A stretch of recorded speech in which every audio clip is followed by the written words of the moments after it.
नमस्कार friends, Marathi serial ॲक्टमध्ये मी तुम्हा सर्वांचं स्वागत करते. लग्नाची बेडी या मालिकेच्या आजच्या भागामध्ये आपण पाहणार आहोत. राघव हा रायाला म्हणत असतो की राया, खरंच तू ग्रेट माणूस आहेस आणि सच्चा माणूस आहेस. लग्न झालेल्या दुसऱ्या दिवशी माझं आणि मधूचं तुला समजलं नसतं तर तू निघून गेला नसतास. खरंच तू दुसऱ्यांसाठी खूप काही करतोस. तू स्वतःच्या प्रेमाचा त्याग केलास. तेव्हा मला समजलं की तू माझ्या प्रेमासाठी हे घर सोडून गेला. त्यावर आता रत्नाकर म्हणत असतो, राया, खरंच राघव बरोबर बोलतोय. तुझ्यासारखा माणूस नाही. तू आमच्या घराचा सदस्य आहेस, त्यामुळे तू कुठेही जायचं नाही. त्यावर आता ऋषभ म्हणत असतो की हो राया दादा, राघव दादा आणि मामा बरोबर बोलतायत. मी लहानपणी ज्या काही चुका करायचो त्या सगळ्या चुका तू स्वतःच्या अंगावरती घ्यायचास. तू सगळ्यांपासून मला वाचवायचास. त्यावर रुक्मिणी म्हणत असते, बघितलंस का राया, सगळे तुझ्यावरती किती प्रेम करतात. तू फक्त माईंचाच मुलगा नाहीस तर आमच्या सगळ्यांचा मुलगा आहेस. त्यामुळे तुला ह्याच घरामध्ये राहायचं आहे. तू हे सगळं आता लक्षात घे, असं रुक्मिणी म्हणत असते. आणि या सगळ्या गोष्टींवर राजश्री सुद्धा मान डोलवत असते. राघव त्यानंतर म्हणत असतो, तुमच्या समोर मी जे काही मांडलं आहे ती सगळी सत्य परिस्थिती मांडलेली आहे. राघव हा आता मधूला बोलवतो आणि मधू सुद्धा तिथे येऊन उभी राहते. राघव मधूला म्हणत असतो, माझी फक्त आता एकच अपेक्षा आहे, तुम्ही जुन्या गोष्टी सोडून द्याव्यात आणि तुम्ही दोघं पुन्हा एकत्र यावं. तुमच्याकडे खूप मोठी अपॉर्च्युनिटी आहे आणि तुमच्याकडे आता एक मोठी संधी आहे, ती म्हणजे तुमचं आयुष्य नव्याने खुलवायची. तुम्ही दोघं एकत्र येऊ शकताय आणि सर्व काही सुरळीत करू शकताय. त्यावर राया म्हणत असतो, राघव तू सगळं हे बोलतोय, राणी काही बोलतच नाहीये. तिच्या तोंडून काही निघतच नाहीये. तिचा काय निर्णय आहे. आता राया ज्या वेळेला राघवला विचारतो त्यावेळेला मधू गप्प बसलेली असते. राघव म्हणत असतो, राणी तू सुद्धा तुझा डिसिजन सांगून टाक. त्यावर आता राया म्हणत असतो, तिने तुला कॅफेमध्ये काय सांगितलं आहे हे आम्हाला माहित नाही, पण ती आता इथे तोंडच उघडत नाही म्हणल्यावर आम्हाला तर काय समजणार आहे. त्यावर आता मधू म्हणत असते की मला या गोष्टीवर निर्णय घ्यायला वेळ हवा आहे.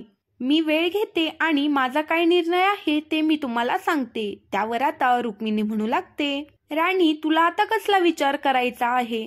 तू काय निर्णय आहे तो घेऊन टाक. राया आता म्हणत असतो की मधूचा जो डिसिजन आहे तो मला मान्य आहे, कारण तिच्या चेहऱ्यावरती अजून सुद्धा निगेटिव्हिटी दिसते. पण ती राघवशी काही बोलली आहे ते समजलं नाही. राघव एक बोलतोय तर ती दुसरंच बोलते. राघव म्हणत असतो, ठीक आहे राया, पण तू हे घर सोडून जाऊ नकोस. मी दुसरीकडे ट्रान्सफर करून घेत आहे, त्यामुळे तू इथेच थांब. ह्या घराला तुझी जास्त गरज आहे. राया म्हणत असतो, राघव तू आता असा निघून जाशील मग सिंधूचं काय. सिंधू काय करेल. तू फक्त हे स्वतःचा विचार करून बोलतोय. राघव म्हणत असतो, नाही, मी स्वतःचा विचार करत नाही आणि मला पुढची परिस्थिती मान्य नाही. आता रूम मध्ये राघव आणि सिंधू आलेले असतात. राघव हा फ्रेश होऊन आलेला असतो आणि सिंधू फक्त त्याच्याकडे बघत असते. आता इथे राघव पुस्तक घेतो आणि वाचत बसतो. सिंधू ही राघवचं अटेन्शन घेण्याचा प्रयत्न करत असते, त्याच्याशी बोलण्याचा प्रयत्न करत असते. सिंधू ही मोठमोठ्याने पुस्तक वाचत असते जेणेकरून राघव डिस्टर्ब व्हावा आणि त्याने काहीतरी विषय काढावा. मात्र राघव काहीच विषय काढत नसतो आणि तो त्याचं काम करत बसलेला असतो. त्याचं सिंधूकडे अजिबातच लक्ष नसतं. सिंधू आता खुर्चीवरून उठते आणि बाजूच्या एक एक वस्तू खाली पाडत असते जेणेकरून राघव तिच्याकडे बघेल. कपाटेही जोरजोरात वाजवू लागते, परंतु राघव तिच्याकडे काहीच लक्ष देत नसतो. आता सिंधू ही खूप वैतागते आणि ती राघव जवळ येते आणि राघवला म्हणत असते, मला एक सांगा, तुम्ही आणि मधुताई कॅफेमध्ये कशासाठी भेटला होता आणि का भेटला होता ते मला जरा सांगा. त्यावर आता राघव म्हणत असतो, हे मी सगळ्या घरासमोर सांगितलेलंच आहे, तेव्हा तू ऐकलं नाहीस का. तुम्हाला ह्याचं उत्तर द्यावंच लागेल. मी मगाशी जे बोललो ते त्यासाठीच आम्ही भेटलो होतो. सिंधू म्हणत असते, मग मला असं वेगळं का वाटलं. तिनं तुमचा किंवा तुम्ही तिचा हात धरला होता, मिठी मारली होती आणि एवढं काय बोलत होता की तुम्हाला मिठी मारावी लागली. त्यावेळेला राघव म्हणत असतो की कोणतीही सिच्युएशन सांगून येत नाही. एखाद्याने आपला हात धरला म्हणल्यावर वेगळंही काही नातं असू शकतं, वेगळाही काही भाव असू शकतो. प्रत्येक वेळेला तोच विचार करणं योग्य नाही. तर इकडे आता राया हा राणीच्या रूम मध्ये आलेला असतो. राया राणीला म्हणत असतो, सॉरी मी तुला डिस्टर्ब केलं, पण मी माझी बॅग घ्यायला आलेलो आहे. राणी म्हणते, काही नाही राया, असं मला तुमच्याशी जरा बोलायचं आहे. आपण बोलू शकतो का? मी काहीतरी निर्णय घेतलेला आहे. राया मधूला म्हणत असतो, पण तू हे मला कशासाठी सांगतेस? राघवला जाऊन सांग ना, तो तुला सगळ्यात जास्त समजून घेऊ शकतोय. त्यामुळे तू माझ्याशी बोलूच नको. आता राणी म्हणत असते, प्लीज तुम्ही राघवचं नाव आपल्यामध्ये नाही घेतलं तरच बरं होईल, कारण मला आपल्याविषयीच बोलायचं आहे. सिंधू इकडे म्हणत असते, तुम्ही दोघं भेटला ठीक आहे, पण त्या गोष्टीचा माझ्यावरती किती परिणाम झाला हे तुम्हाला माहित आहे का? मी माझ्या मैत्रिणींबरोबर गेले होते आणि मी त्यांना सांगितलंही होतं राघव सरांना बरं नाही, मला लवकर घरी जायचं आहे. मी काहीतरी कारण सांगून ते टाळत होते, पण तुम्ही मला तिथे मधुताईंबरोबर कॅफेमध्ये दिसला. मग मला सांगा त्यांना काय वाटलं असेल? मी त्यांना कोणतंही कारण देऊन त्यांना हकलून लावते. राघव सिंधूला म्हणत असतो, असं तुला वाटतंय ना की माझ्यामुळे तुझ्या मैत्रिणी हर्ट झाल्या आहेत? मग मी मनापासून तुला सॉरी म्हणतो, पण यापुढे मला काहीच विचारू नको, मला वाचू देत.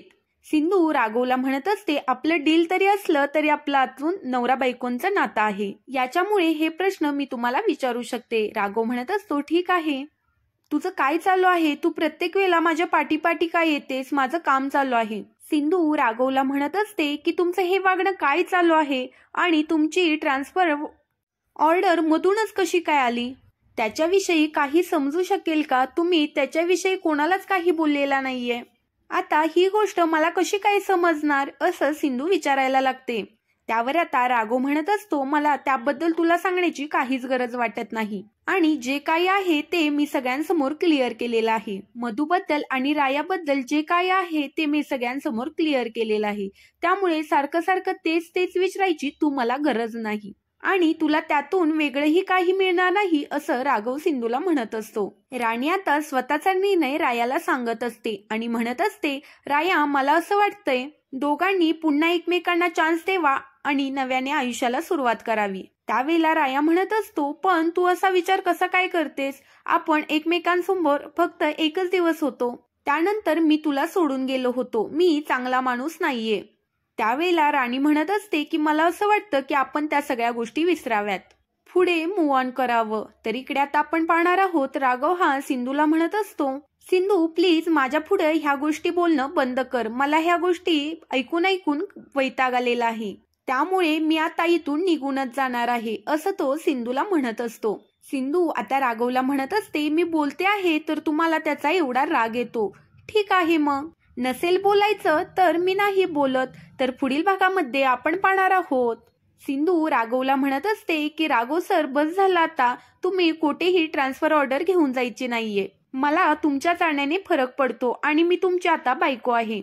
त्यावेळेला राघव हा सिंधूला म्हणत असतो, काय माहित माझ्या जाण्याने तुला फरक पडतो की नाही, मी आता जिवंत आहे तर पडणार आहे फरक का मी मेल्यानंतर पडणार आहे फरक, काय माहिती. आता सिंधू राघव सर म्हणते आणि त्याच्या तोंडावरती हात ठेवते आणि ती सगळं राणी पाहते. तर दुसऱ्या दिवशी आता राघव हा बसलेला असतो आणि सगळेजणच नाश्त्याला बसलेले असतात. राघव सगळ्यांसमोरच म्हणत असतो, माझी आता ट्रान्सफर ऑर्डर आलेली आहे आणि मी आता लवकरच इथून निघणार आहे. हे ऐकल्यानंतर सगळ्यांनाच मोठा धक्का बसतो. राया हा आता राघवकडे पाहायला लागतो. सिंधूचा पण येथे चेहरा पडलेला असतो. असेच मालिकेंचे अपडेट जाणून घ्यायचे असेल तर चॅनेलला सबस्क्राईब करा.